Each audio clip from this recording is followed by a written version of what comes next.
the executives, by the end, they're all holding their heads like, what the heck just happened? Can we even air this? So that podcast took off. And in the third year, people started sending me flat earth. Hey, Dave, have you looked into flat earth? And first I thought it was a joke. And I made fun of those people. I ridiculed them. I banned them from our social media. You're too stupid to even listen to our podcast if you think I should look into flat earth. Yes, it's very stigmatized. Like, oh, these really dumb, pathetic flat earthers. That was like in 2014.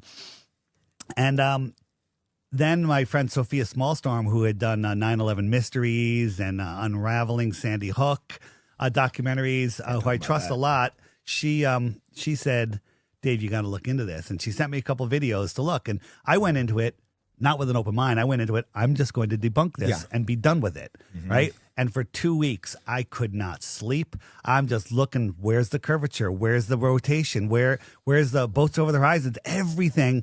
And I was just debunking all of the beliefs I had.